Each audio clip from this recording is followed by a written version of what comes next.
Kwa majina naitwa Patrick Petro Mlokozi, ni mkazi wa Arusha, mfanya biashara ya usafirishaji wa mizigo na abiria. Niko hapa kwa ajili ya kumwomba mkuu wa mkoa na rais wangu mpendwa msaada wa kuweza kupata mali zangu, magari aina ya Toyota Coaster ambazo nilimkodishia bwana mmoja anaitwa Edmund mwaka 2021, na baadaye mwaka jana kuna kiasi cha pesa nilikuwa namdai cha milioni 36, yeye pamoja na kampuni yake, ya kitu ambacho kilipelekea yeye kuficha magari yangu. Magari hayo nilimkabidhi kwa mkataba wa maandishi, na magari yamekuwa kwake kwa kipindi chote hicho, lakini toka mwaka jana tarehe 25 mwezi wa 4 2024 gari hizo sikuwahi kuziona tena. Haziko barabarani, hazijulikani mahali zilipo. Nimechukua jitihada za kuliomba jeshi la polisi kuweza kunisaidia, wakashauri kwamba niende mahakamani, ni kesi ya madai. Nilifanya jitihada hizo, nikafungua kesi wilaya ya Rongido ya madai ya fedha ya hicho kiasi ambacho nilikuwa na wadai, lakini baadaye mheshimiwa hakimu aliniambia kwamba kesi ile ya kuhusu magari ni kesi ya kipolisi, kwa sababu mali zangu zilikuwa zimepaki kwenye eneo lao. Gari zilihamishwa katika mazingira ambayo hayafahamiki. Kwa hivyo toka mwaka jana mpaka leo hii tunavyoongea, tarehe ya leo, gari zangu mimi sijazipata, sijui zilipo, zimefichwa. Lakini pia huyu bwana amekuwa akitumia matisho mbalimbali ya kusema kwamba sina cha kumfanya kwa sababu anafahamika na watu mbalimbali, ana watu wako kwenye watu wako serikalini, ana watu wenye fedha. Kwa hiyo matisho yamekuwa ni mengi.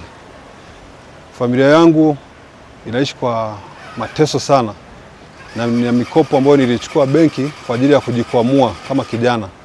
Mimi wakati namkodishia magari bwana, ni mshirika na Mkenya mmoja, ilikuwa wao walisema wana kampuni ya usafirishaji lakini hawana magari. Kwa hivyo waliomba niwakodishie magari kwa ajili ya kufanya safari zao za Moshi, Arusha, Nairobi. Na malipo ilikuwa ni shilingi 150,000 kwa kila trip. Gari kitoka Moshi kienda Nairobi ni 150,000. Gari kitoka Nairobi kienda Moshi 150,000.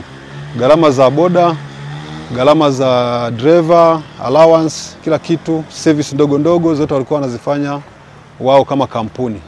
Isipokuwa matengenezo makubwa ya engine na gearbox na vitu vingine, matairi, hiyo ilikuwa nafanya mimi.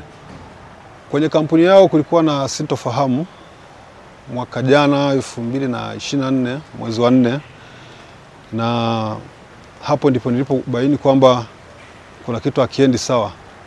Baada ya mimi kugundua kwamba wana ugomvi, nilikuja kwa ajili ya kuhitaji kuchukua magari yangu. So baada ya kunieleza hivyo, nilijaribu kufanya jitihada za kujua magari yalipo, kwa sababu gari hazikuwa zinatembea tena barabarani. Nikiwauliza wanasema wana changamoto ndani ya kampuni, wanazisuluhisha, kazi zitaendelea.